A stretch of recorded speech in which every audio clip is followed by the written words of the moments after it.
has started. We're pleased to have a new faculty member within the Division of Child Neurology, Dr. Dylan Brock. Dr. Brock is familiar to Louisville. He's a graduate of University of Louisville School of Medicine and completed a child neurology residency at University of Colorado, as well as a Neurogenetics fellowship. So our topic today is Neurogenetics in 2021, the Diagnostic Odyssey reconsidered, and certainly a timely topic with having had recent coverage at the Child Neurology Society meeting. Dr. Brock. All right, excellent, and I'll show my face just briefly. It's a privilege to be invited. I was asked to give some topic overview of neurogenetic testing in 2021. There's quite a lot of material to cover. So what I've actually tried to focus on is just some of the more exciting advancements in genetic testing relevant to neurology, child neurologists and adult neurologists alike, and focus a little bit about how that changes the landscape in terms of our management. Let's see if I can move it forward. There we are. So in terms of objectives, it's to review and provide some updates on currently available genetic testing options, to examine the utility of broad genetic testing options for common neurologic presentations, briefly discuss the concept of precision therapeutics and how these are facilitated by expeditious diagnoses. And then obviously to identify some common pitfalls associated with genetic testing in different modalities. In terms of outcomes, hopefully you'll be able to identify some indications and strengths, common pitfalls for some common and newer genetic tests, and then describe some potential benefits that early genetic testing may confer to patients and families. And no disclosures. So in terms of goals of genetic testing, just briefly, to make sure that we state these outright, the benefits or the goals of genetic testing are to provide an answer, but often for families, this is received as restoring some loss of control, when they are in the midst of is often a diagnostic odyssey in early stages of seeing differences in their child. Often putting a diagnosis or a name to their condition provides at least some sense of control over their child's condition and trajectory. Often genetic diagnoses can inform prognosis, certainly can facilitate risk determination for families, that is, if they are planning to expand their families in the future. It may limit further testing. And of course, the holy grail is to influence management, right? So genetic testing is something that some people, I think of as diagnosis, but with less practical outcomes available to it. However, nowadays we have a load of different kind of precision therapeutics, as well as multidisciplinary clinics, genetic-specific therapies that we can think about for a number of different diagnoses. And then often having a diagnosis of a rare disease allows families to reach out to other people with similar conditions via patient advocacy groups. It allows them to kind of connect, get out of some of this isolation. And of course, genetic testing helps facilitate research in natural history. So in terms of genetic testing in 2021, what is exciting, what's different? I thought I would actually start with what is sort of the sort of sexiest new thing, and then also talk about whole exome and next generation panels. So in terms of whole genome sequencing, this is now something we do in the clinic, right? It's also something we can do in the hospital, particularly this rapid whole genome sequencing. It's available clinically to provide rapid, often treatment-altering diagnoses. Whole exome sequencing is something that's been around for a bit longer from a clinical standpoint. It has impressive yields, exceptional value in terms of getting to a diagnosis and limiting Diagnostic Odyssey. And there's some question as to whether it is an appropriate first-line test for a number of present neurology. And then next-gen gene panels, right? They're still very good. They have a really important role. They often come at low or no cost to patients, and they can often guide management. In terms of the Diagnostic Odyssey, in child neurology, we obviously face a number of rare diseases, and in order to get to that diagnosis, if we ever are fortunate to find a diagnosis for a family, it can take 5, 10, 15 years. It can be circuitous and laborious and protracted, and it can require multiple subspecialists travel across the country, multiple rounds of genetic counseling, and it is a obviously stressful time for families, and particularly sitting in the midst of the unknown for so long. So the Odyssey is something that families and patient advocacy groups, as well as providers, have been working to reduce whenever possible. And I think in the last really 5 years, where we're starting to use whole exome sequencing and even now whole genome sequencing, there's some hope that we can really shorten this diagnostic odyssey for a lot of our patients in neurology. So the traditional testing approach, sometimes a bit of a stepwise approach for suspected genetic disorders in neurology. So thinking about global developmental delay or epilepsy, things of that nature, can sometimes look a little bit like this. This is a bit of a cartoon, but often it can start with thinking about chromosomal microarray, which is a technology that's been around for several decades, though certainly better in terms of current technology compared to early technology for chromosomal microarrays.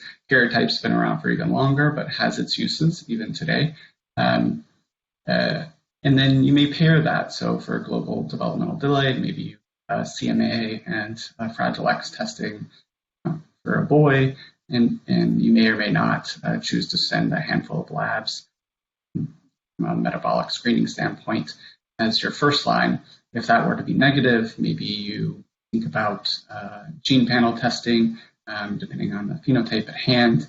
If that were to be negative in the last couple of years, you might have the option to reflex or expand to a whole exome.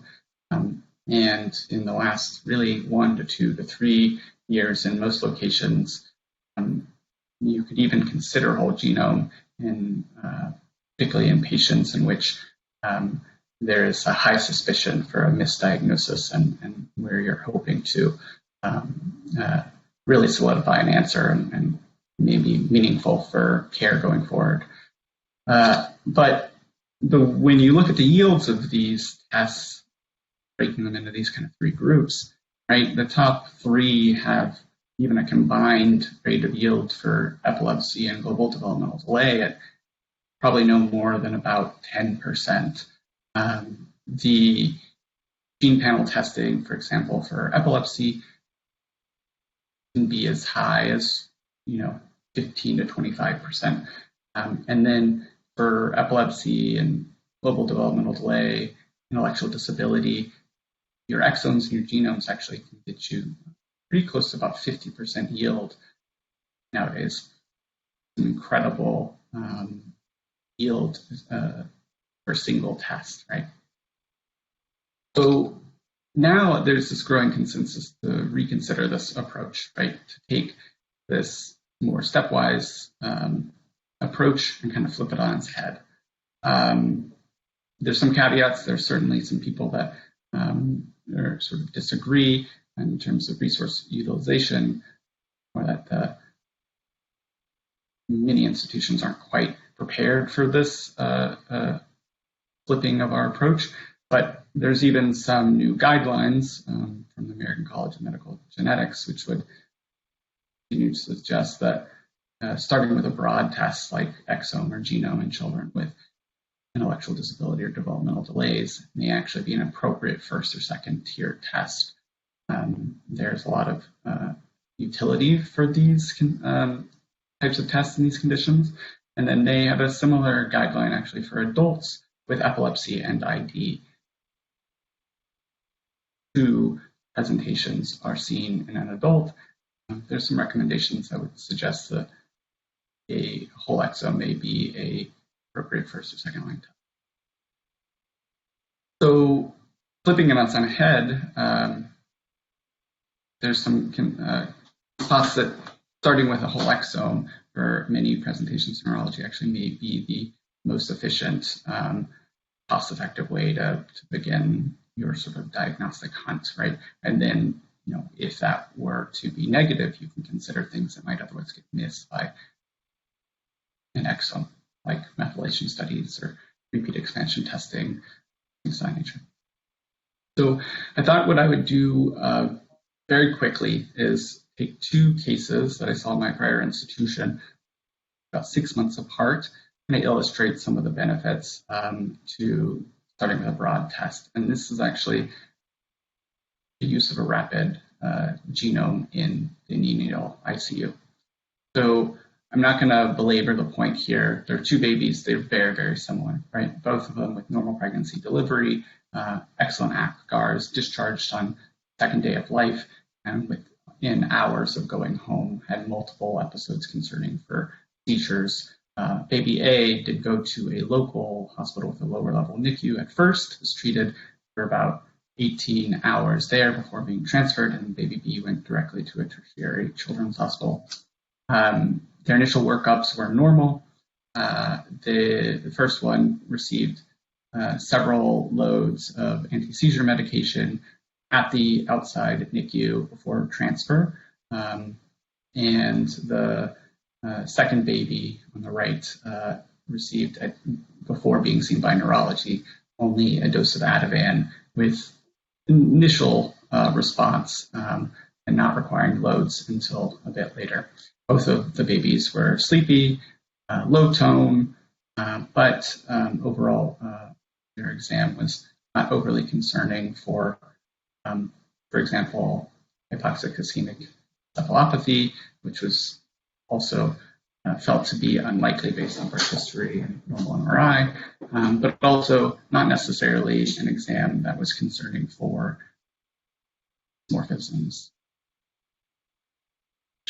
So just for any epileptologists that might be in the room, just proving that seizures were captured in both babies. Here you can see right temporal onset seizures. So that's the bottom red lines there.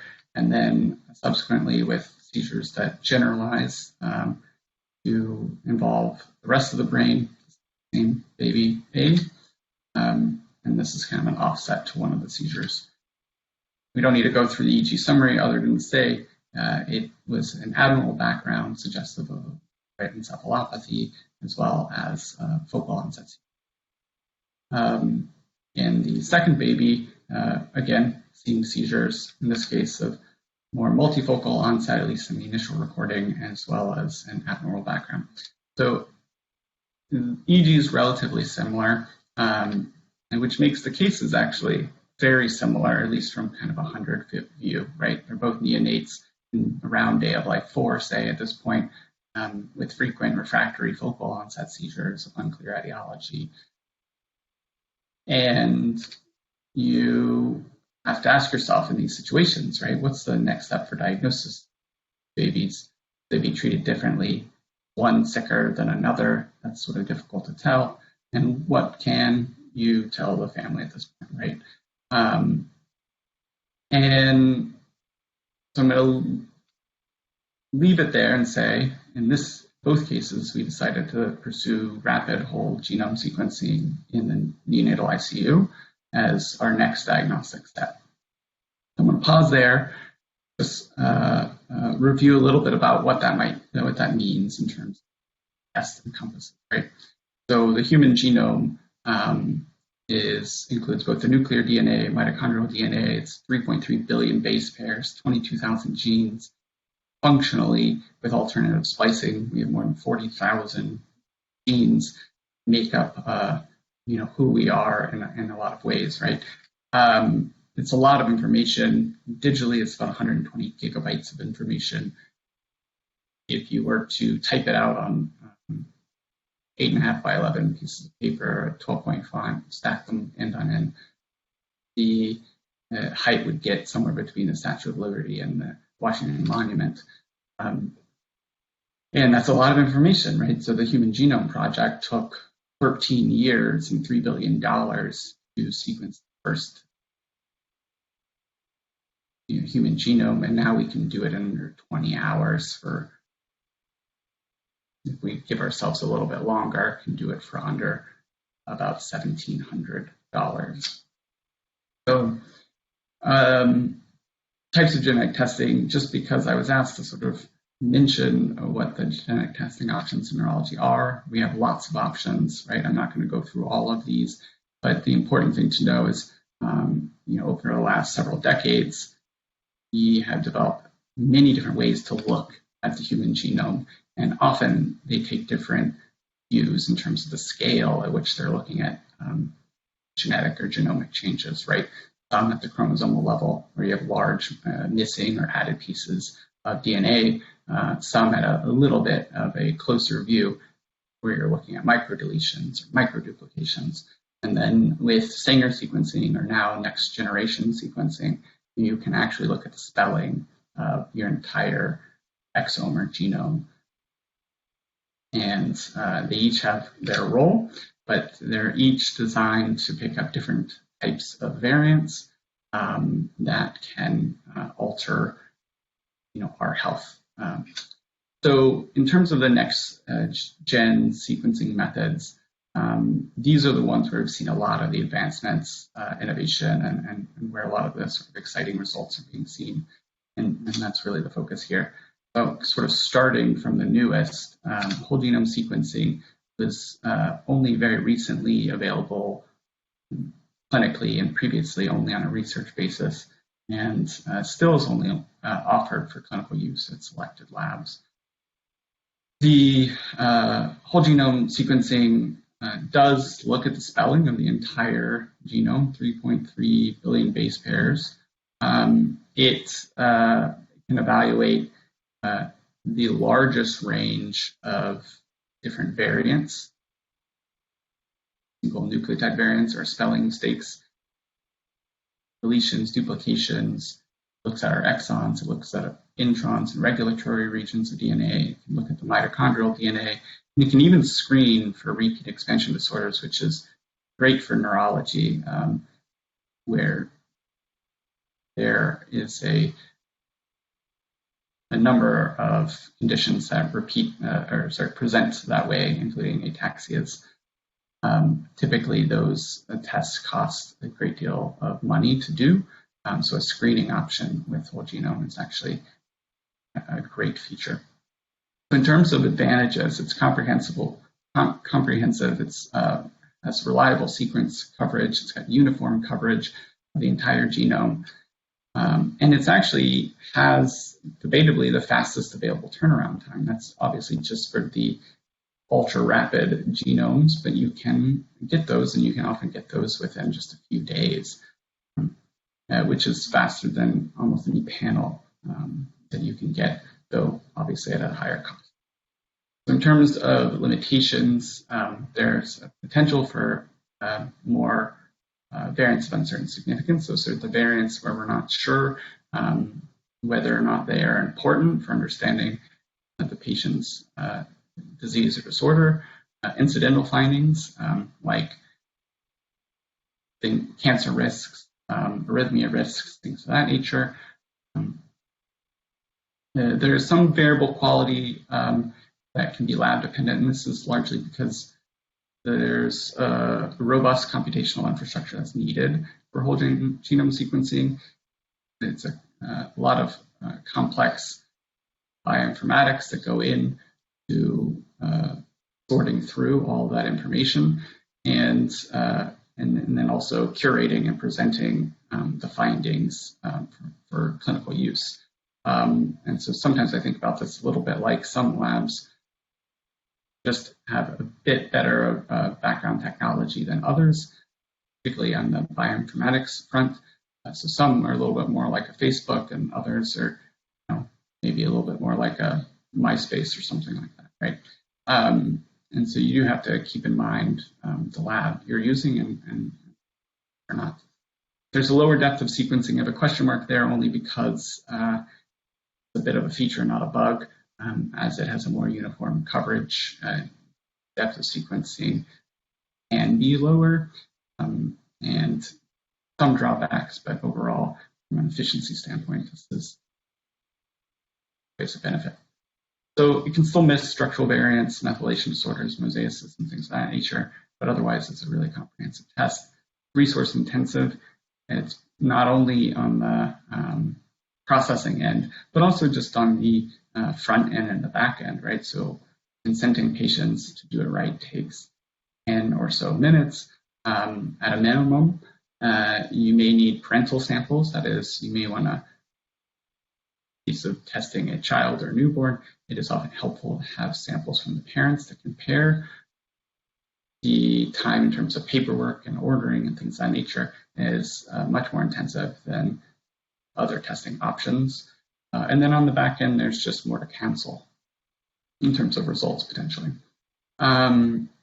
Cost is another thing. So it's from an outpatient standpoint, one of the more costly tests aside from repeat expansion testing. And some insurances, they're not covering it, but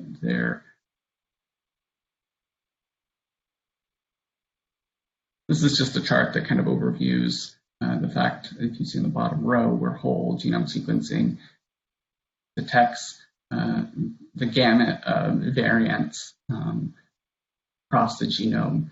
And while the depth of sequencing is low, like I said, that's the future. When is it appropriate? So currently, in sort of 2021, it is being used in critically ill patients, particularly in NICU babies, when results are expected to directly and immediately inform management and treatment decisions, and when there's a high index of suspicion for a genetic disease in which the patient characteristics are otherwise not pathognomonic for a specific condition, or in which first or second tier testing has been negative or non-diagnostic. So there's been some studies on just even the rapid genome. So this is where you can get results back within a week. There's an ultra rapid genome where you can get it back often within 3 to 4 days. And in the diagnostic yields are as high as about 40% in NICU populations. About 20% of the time it changes the outcome in some way. In an outpatient basis, when used just for individuals with intellectual disability, the yields are as high as 42%, and that exceeds the exome in these cases by about 15%. Usually the difference is not as great as that, but it does show you that there's some additional yield to be gained. So in terms of diagnosis, I'm not going to go through this, but this is Rady Children's in San Diego pipeline for doing the rapid genome. I find it actually kind of a humorous way of making a cartoon for their pipeline, in part because they summarize a lot of the bioinformatics and what is otherwise really a proprietary black box in terms of their processing. But that's all to say that they have a pipeline that is quick, right? So for baby B, 54 hours from receipt of sample, get a preliminary diagnosis, right? So this was a sample that was sent at, I believe, day of life 4, and then, or day of life 5, and then by day of life 8, a verbal communication of preliminary results were given back. What they saw here is that there in one gene, I'm going to give it away, is KCNQ2, they saw an insertion of one base pair half the reads. That's that in this case there was a frame shift mutation. So I won't belabor this too much, but their bioinformatics pipeline looks at the clinical information, comes up with a ranking algorithm that says this change in this particular gene matches the phenotype better than any other variant detected, for which in a genome may be as many as 100,000 different variants, right? It gives you the precise change, what the consequence, in this case a frame shift variant. It gives you the quality of coverage in the region where it saw this change, and it lets you know this is a change that's not seen in public and internal databases, making it ultra rare, which also heightens often your problematic or disease-causing change. This is a preliminary report appearance, right, where on one hand they're still doing parental samples just to ensure in this case that it's a de novo change. It gives the condition that it's related to, or the group of conditions, which is KCNQ2 related disorders, and it classifies as likely pathogenic, which may or may not change depending on whether it's found to be new to the child or de novo as opposed to inherited, which is something that often takes a few more days. In terms of KCNQ2, it is a potassium channel that has been linked to epilepsy for over 20 years, one of the first channelopathies published. And it has multiple disease mechanisms, from a dominant negative loss of function, haploinsufficiency, loss of function, or gain of function. That is, different variants. They typically used to be called mutations, can sometimes cause changes in the behavior of the channel. In one case, if it's a gain of function, it may allow more conductance of potassium through the channel, and if it's a loss of function, less potassium conductance. It is important to know what the specific variant is, because it can make a large difference in terms of the phenotype, right? In this case, it's a single base pair insertion, which results in a frame shift, non-functional protein, haploinsufficiency, and a loss of function variant.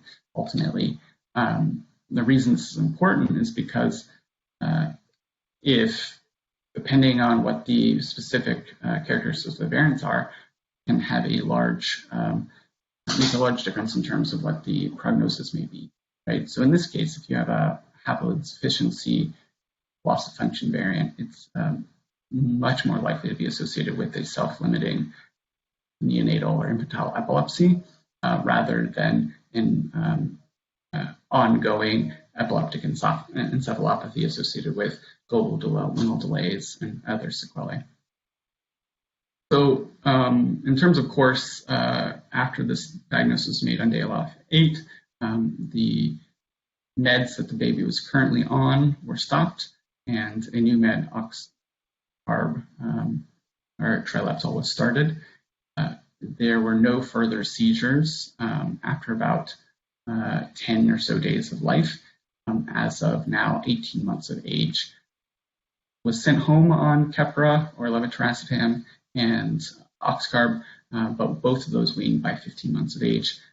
Worth noting that even in this quote-unquote self-limited neonatal epilepsy, up to 10 to 15% of patients may have later in life. So a bit of a misnomer, but generally speaking, development is excellent in terms of children that present with this. So in this case, an early diagnosis of KCNQ2 self-limited epilepsy allowed for a bit of a precision medicine implication. This is that we know sodium channel blocking agents to be particularly helpful for these children. And then we have more information about genotype-phenotype correlations, right? So we found that in this case, it's a null variant or a loss of function variant. And in this case, we can be much more hopeful for a self-limited phenotype as opposed to the epileptic encephalopathy phenotype, which are virtually all missense variants. So this allows for a much more detailed prognosis, obviously not with 100% certainty, but a much more detailed prognosis than we'd otherwise be able to deliver to a family in what can be a very tumultuous time. So baby A got a different diagnosis, came back actually within a week of life. In this case, in a different gene, but also another channel.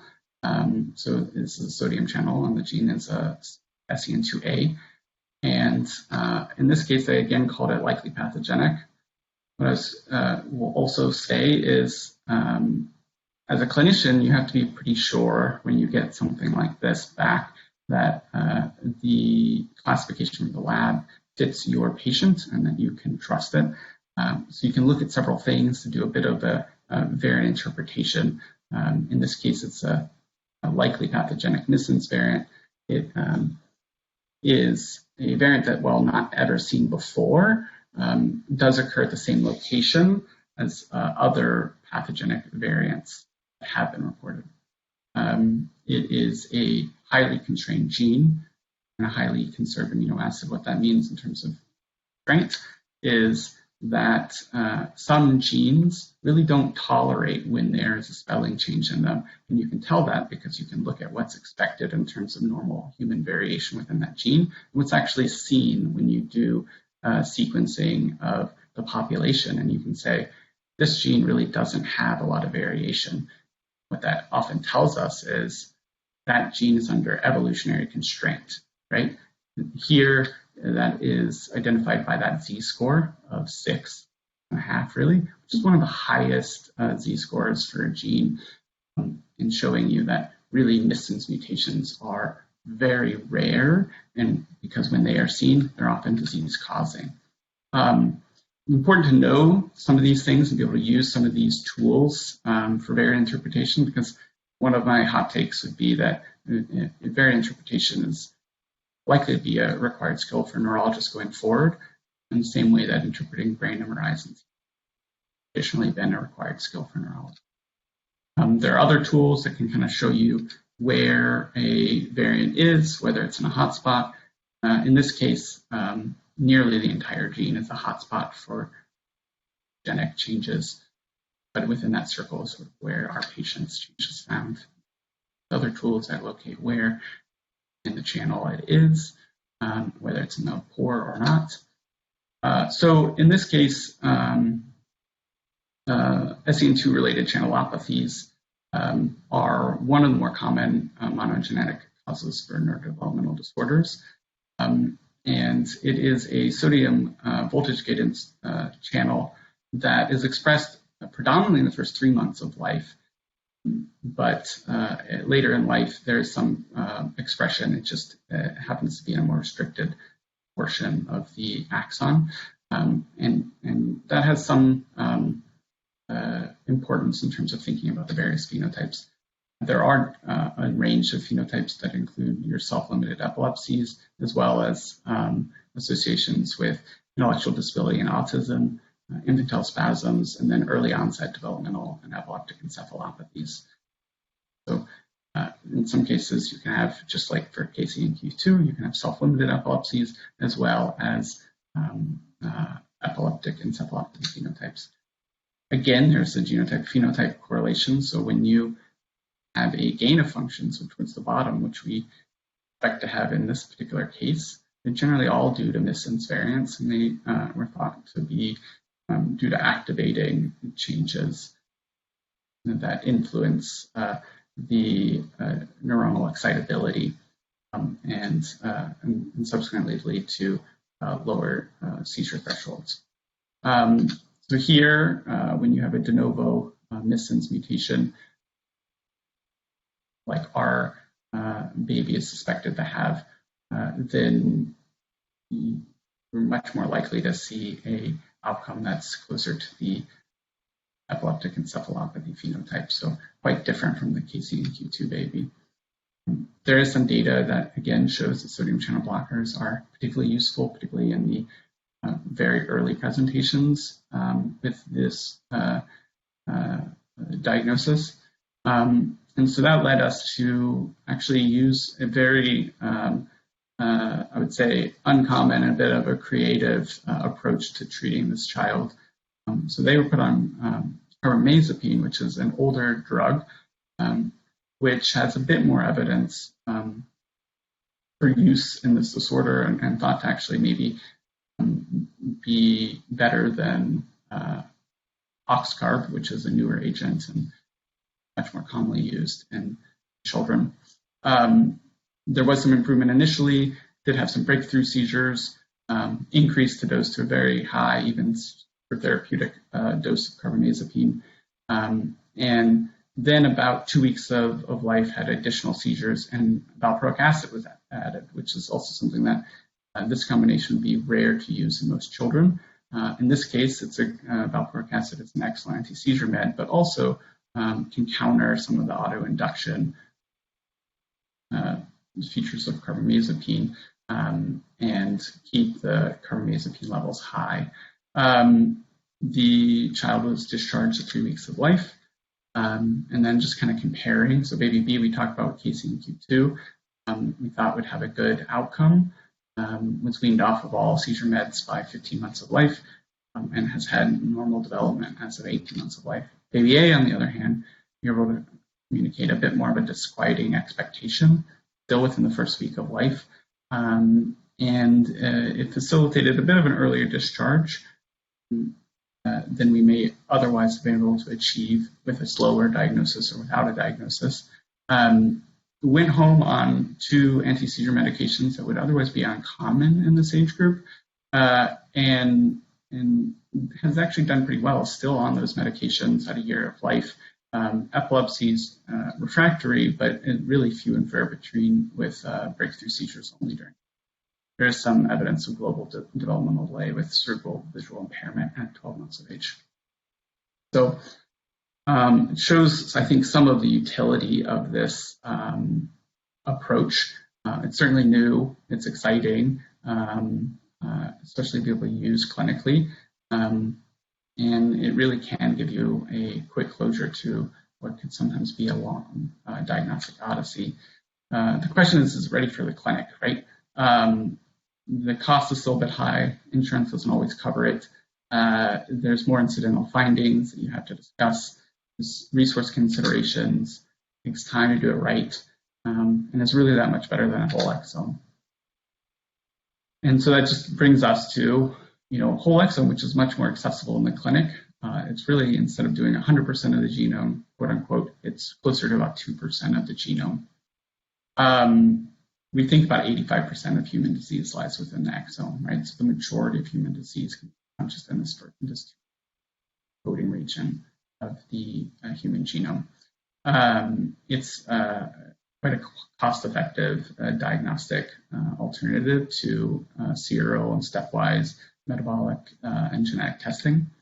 And it's most useful when you have a more ill-defined phenotype or atypical presentation, when you suspect a patient may have more than one genetic disorder, and when a patient is has been undiagnosed and the symptoms are progressive, or the patient is thought to be more unstable or needs a rapid diagnosis. The benefits is that the yields across a number of different neurologic presentations is upwards of 10%. Pheno-testing, that is, testing the progenitor of the child in addition to the parents, increases the yield by often 5 to 10%. So in some cases it may be a yield for program only in the 25 to 30%, but if you are able to do parents and the child, you can sometimes get upwards of 50% for things like severe intellectual disability. It's one of the most cost-effective genetic tests, at least on a per gene basis. It's a single test. Asterisk is there just to remind us that now that we have a whole genome, that's a true sort of single jack-of-all-trades test. Whole exomes can be reanalyzed, and so as new information is gained over a year or two, you can go back to the lab and say, can you look back at the data and tell us if there's anything new that's been reported? Just as information is gaining at rapid rates, we're able to sort of look back at these tests and reinterpret them. It's efficient, so turnaround times are anywhere between generally 6 to 8 weeks if you're not using the rapid options that are available in some labs. And then it can lead to gene discovery, right? So sometimes you're able to find a gene that hasn't been established in terms of disease, but maybe with what's known in terms of basic and translational science can be seen as a candidate gene for your patient. In terms of benefits relative to whole genome, it's lower cost, difference between 45 megabases and 3.2 billion bases, 3.3 billion bases. The data set is 8 gigabytes versus 120 gigabytes. Bioinformatic analysis is less intensive, often faster. So for an outpatient standard exome is maybe 6 to 8 weeks, whereas a genome is closer to 10 to 12 weeks. And it's just a lot of information to go through. So just in terms of bioinformatics, right? So just on the exome alone, you may get 25,000 variants that have to be filtered. And that can include up to 10,000 missense or 100 nonsense variants. And the bottleneck is which one of these is causing the disease for the patient in front of me, right? And each lab has a different sort of black box in terms of how they filter through these, which is what gives you some variability in terms of the lab that you use. In terms of limitations, right, it's not quite as good in terms of picking up small deletions or duplications of genetic material. The newer exomes are getting better. It does not detect repeat disorders, methylation patterns, non-coding regions. Generally speaking, doesn't pick up on mosaicism. Insurance coverage is hit or miss. There may or may not be more variants of uncertain significance. Sometimes large panels, less variant curation, actually more. And then there's more incidental findings akin to whole genome sequencing. And just like whole genome sequencing, quite a bit of counseling and time required. So it can be, from a clinical standpoint, a bit more resource intensive. From a technical standpoint, there are several regions, but even within the exons that are not captured well on whole exome and may be better captured with whole genome. These include 5' exons, sometimes first exon in the gene is not well covered, and that just has to do with some of the sort of structure of the DNA in those regions. So sometimes there can be a false negative results even when there's a true change within an exon. The yields, however, quite good. It really depends on where you look, but in terms of yields for a variety of different neurologic presentations, often they're quoted to 20 to 40%. In child neurology, they're for unexplained neurodevelopmental disorders, the yield is as high in this study as about 41%, and several of the diagnoses led to changes in terms of management. In terms of cerebellar ataxia, 76 patients, a clear variant, a disease-causing variant was found in 21% of the patients, and potentially pathogenic variants in up to 30. So in this case, upwards of 60% of the patients got some useful information potentially. Here, in terms of ataxia, specific testing for exome, you can see there's still a range, but that's often because they're different characteristics, but between 20 and almost 50% for ataxia exome. For white matter abnormalities, the yields have been equally as impressive, up to 42% of individuals received a diagnosis with whole exome sequencing. These were specifically patients who had no clear diagnosis before moving on to exome. In some neuromuscular conditions, it's also been studied, and exomes were found to have about 45% yield for pathogenic variants, and with additional testing of family members, including genes that weren't traditionally associated with limb-girdle muscular dystrophy, yields increased to as high as 60%. So across the board in neurology, the yields are actually really quite impressive. And so the recommendations are changing based on these results, right? That the yields are so high and the yields matter. And so now the exome is a test that ought to be considered by a neurologist in terms of first or second line when you're approaching specific conditions like intellectual disability, other neurodevelopmental disorders, epilepsy, ataxia, things of that nature.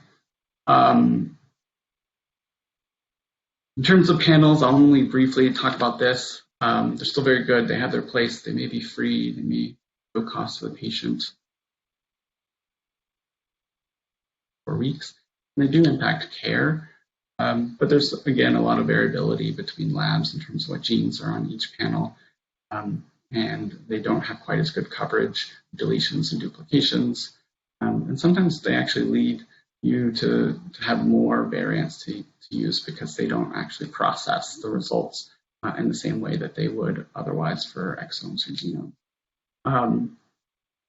All these methods, but including panels, actually have a lot of implications for precision medicine. This is a project I did with some of my colleagues in residency. We looked at the use of genetic panels for epilepsy, what that meant for management.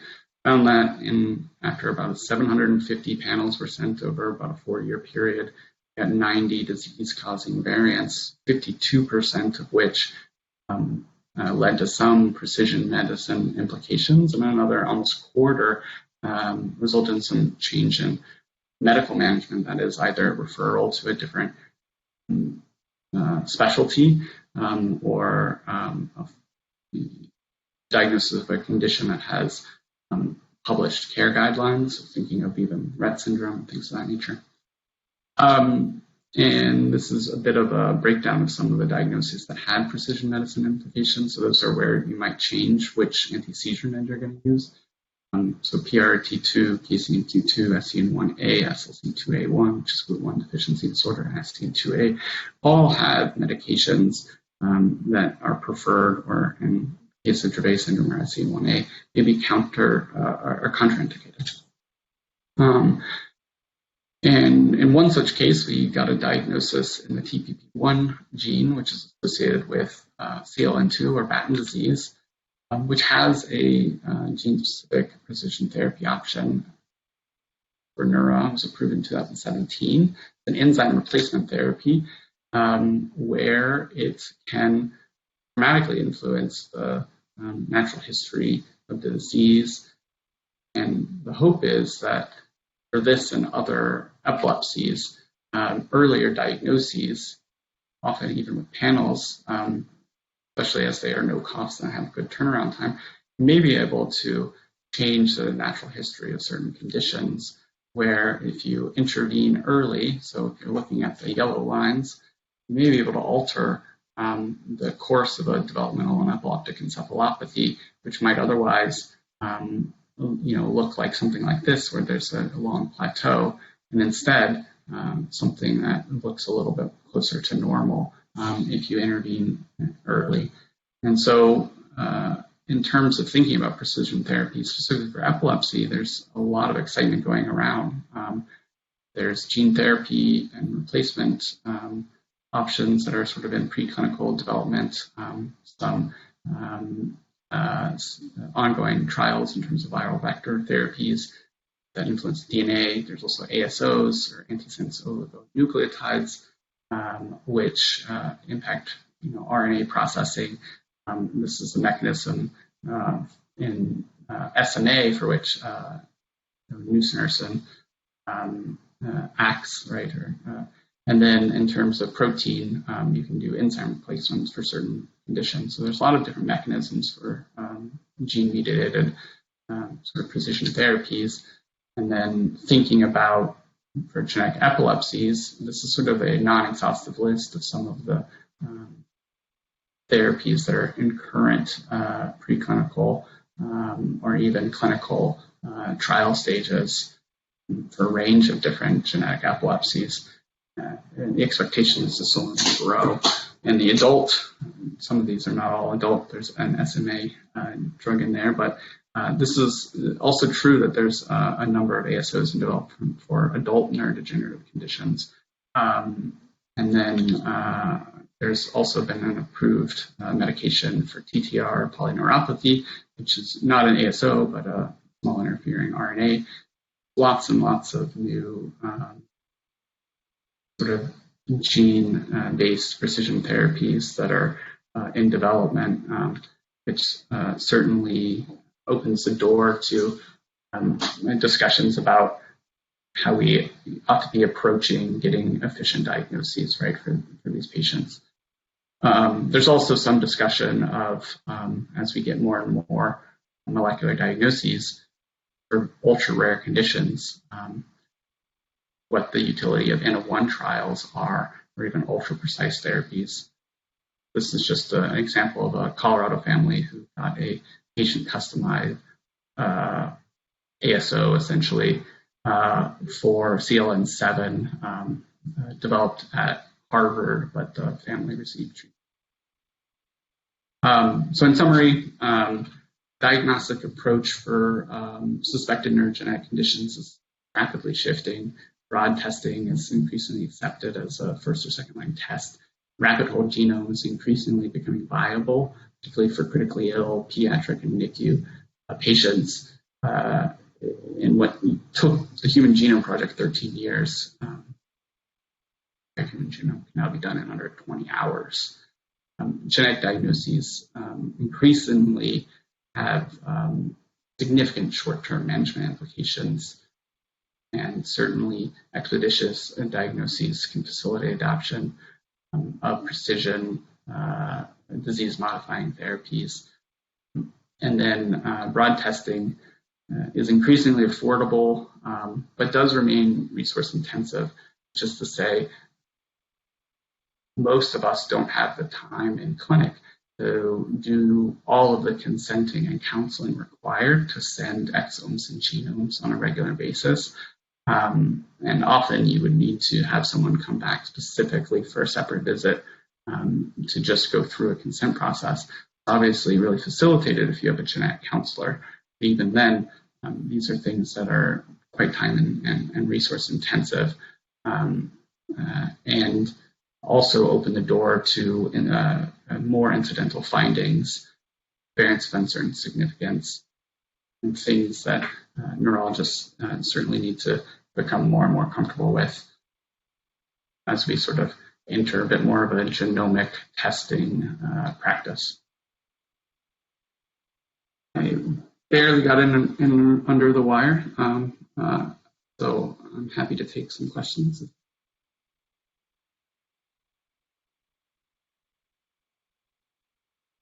So Dylan, that was an excellent presentation. Thank you very much.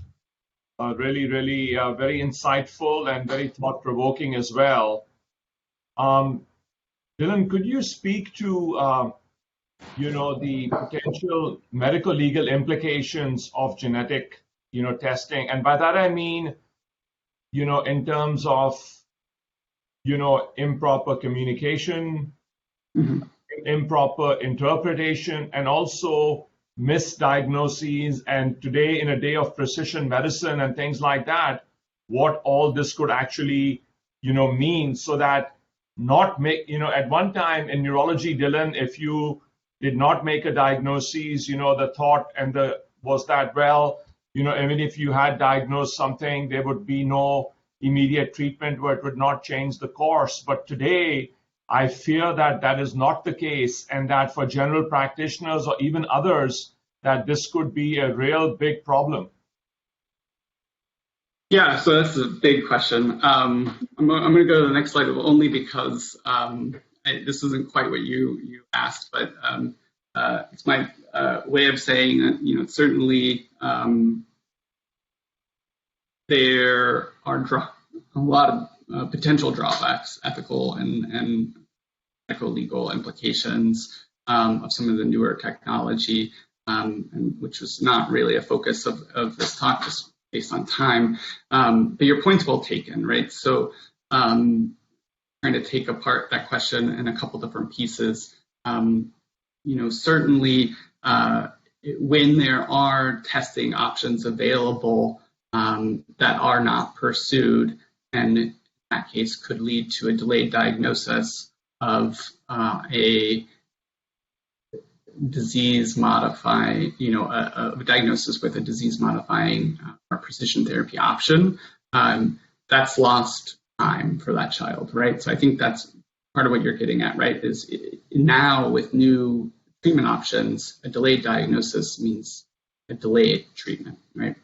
And so I think that is something that we are going to be confronting, right? So we take SMA as an example, where now we've answered some of that question because we have it on newborn screens in, I can't remember the number, but say 45 states or something like that, right?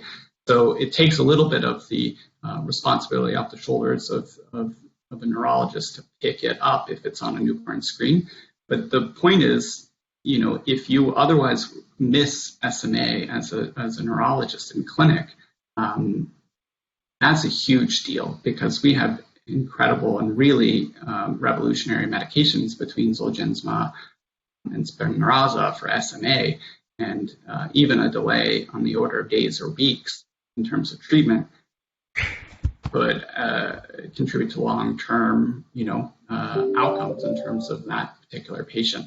So I agree. I think, if you miss a diagnosis for which there is a precision therapy, it does open the door potentially to some sort of medical legal ramifications. And so I think those are things we're going to be confronting more and more. It's one of the reasons in which panels really do still have quite a role, because almost all of these companies for which they have a drug, they are sponsoring essentially no-cost testing, which is great because it lowers some of the barriers to testing. But on the other hand, it's more knowledge that a treating neurologist needs to have, which is which conditions not only have these therapies, but which tests can I send and get rapid and often no-cost diagnoses, right? Which is just another thing that as a treating neurologist you have to be aware of. And then, of course, there's all sorts of arguments and concerns around justice in terms of who gets the testing and who gets these precision therapies and who pays for it. And how do we approach some of these things in an equitable way? And I think all of these things are big questions that we are very fast sort of, coming up on us. So I don't know if I answered that question, but I agree. It's a looming problem that's really in some ways a reality. I'll make one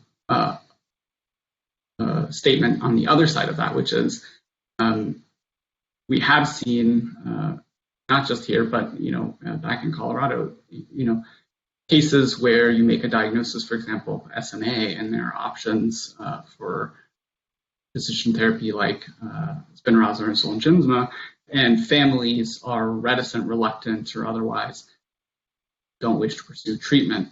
And then knowing what we know in terms of how effective and oftentimes safe these medications are, what is our, not only responsibility from a professional standpoint, but as a society in terms of recommending these medications, or in some cases compelling treatment when patients and families are reticent to pursue them. So that is a problem that's, I think, also being seen more and more. Probably will be seen more and more as we have more treatment options for a larger variety of conditions. I also see that Dr. Peter Hedera and Martin Brown are here at Grand Rounds, and I'm really hoping that Dylan,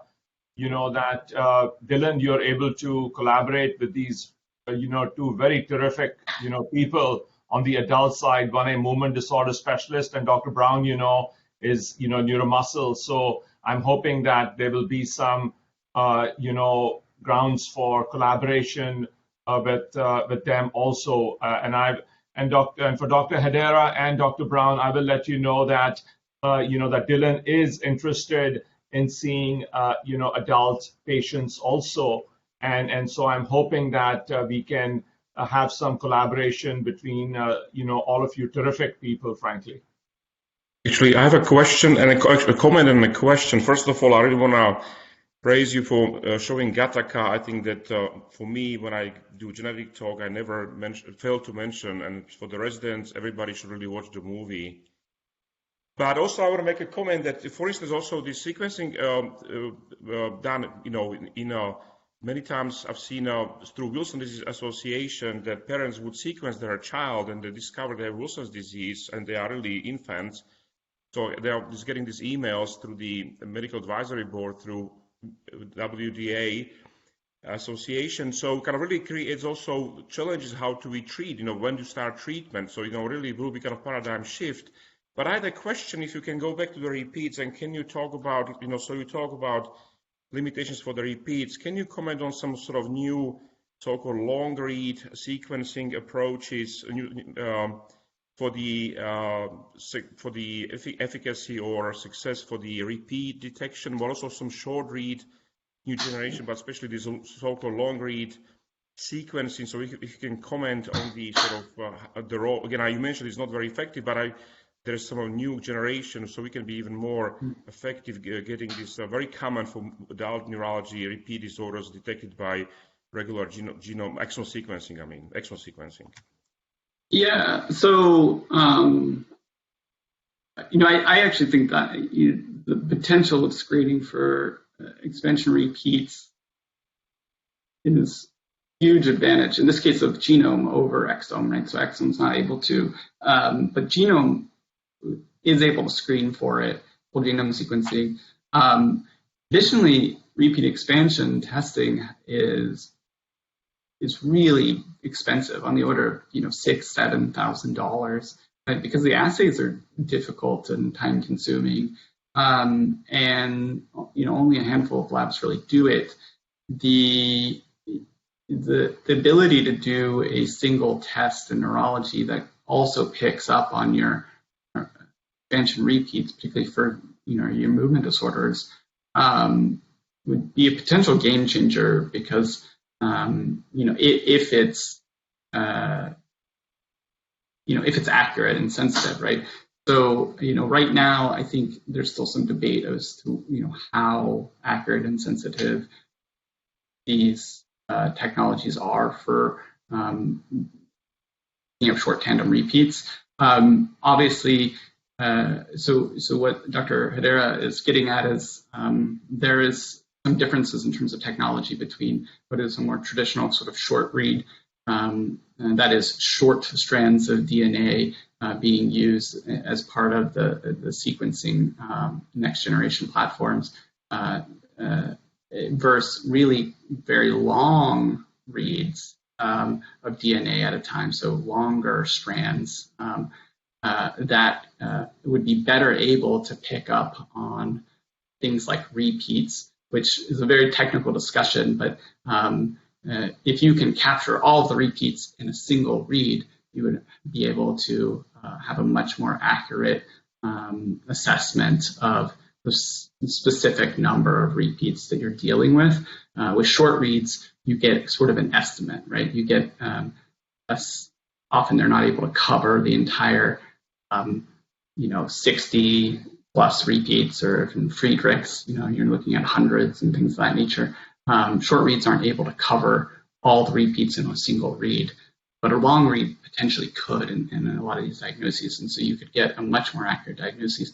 But the only thing I will say is, and this is something that I just discovered this week, was a patient who was referred for whole genome sequencing through Variantics, where I know that they do short tandem repeat screening.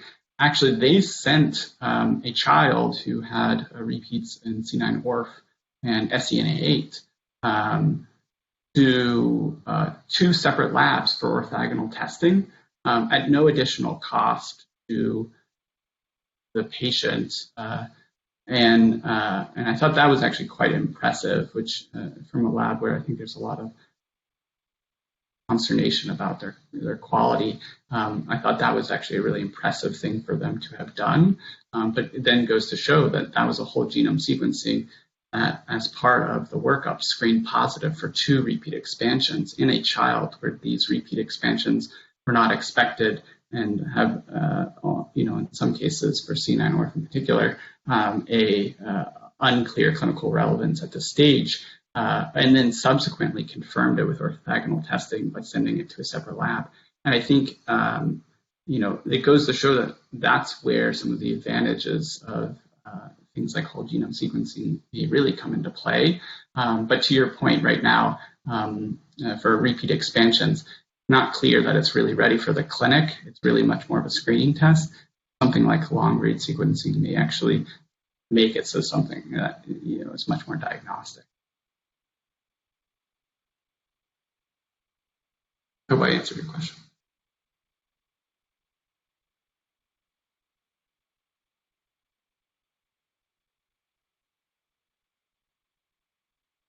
I think so.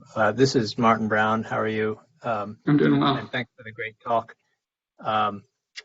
You mentioned the repeat expansions, and I wanted to know about. So obviously, we know that Huntington's has anticipation, and it's related to the number of repeats, and we don't know that about C9 or F72 or several other conditions. And part of the reason is that I think they're not able to count the number of repeats over a certain number or over a certain, I don't know if that has changed. Are they able to accurately count, measure the expansion, and then can we correlate that with severity and is there anticipation? Yeah. I mean, I think, so the technical, there's a term called slippage, which is where the crux of the problem with repeat expansions, which is if you just have the same pattern repeated over and over and over and over and over again, and you're trying to sequence that with current technology, essentially the technology we have, because it's the same pattern seen over again, it has sort of a hard time keeping sense of where it is, right? It's sort of like reading a sentence on a page and you keep having to like go back and find where you started over and over and over again. It sort of loses track of where it is, and so you get this uncertainty in terms of the length or the number of repeats. In general, right, for specific labs and things of that nature, I think, in specific diseases, there are ways of overcoming some of that, but it can be very expensive, right? So these assays, if you're doing, for individual patients, generally speaking, right, it's just not, in these cases, not a one-size sort of fits all approach, and it becomes really expensive. And I think one of the points you get at is often the toxicity from the suspected neurotoxicity, from accumulation of proteins due to these repeat expansions is often correlated to some extent in terms of the length or the number of repeats. It's not a direct correlation. There's certainly a spectrum even within certain levels of numbers of repeats. So it's not true of every disease. And then even then, from just a mechanistic standpoint, there's likely to be sort of thresholds, right, at which, right, once you've reached over a certain number of repeats, that's really all you need to know, and anything more than that may or may not make much in terms of clinical data.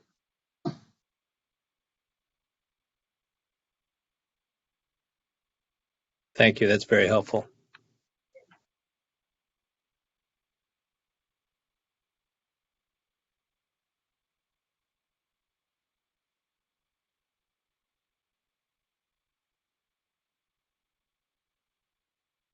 All right, any other questions?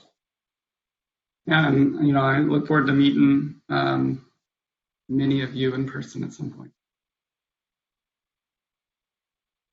I'd love to be in touch, and to some extent, as Dr. Peary mentioned, in terms of facilitating some testing and things of that nature, for adult patients, I do have some interest in that. I spent a reasonable part of last year doing in an adult neurogenetic clinic, and I think that's something that with time is very likely to be a much more common sort of clinic available even within the adult population. So I'm certainly happy to sort of continue to collaborate with some other adult neurology colleagues.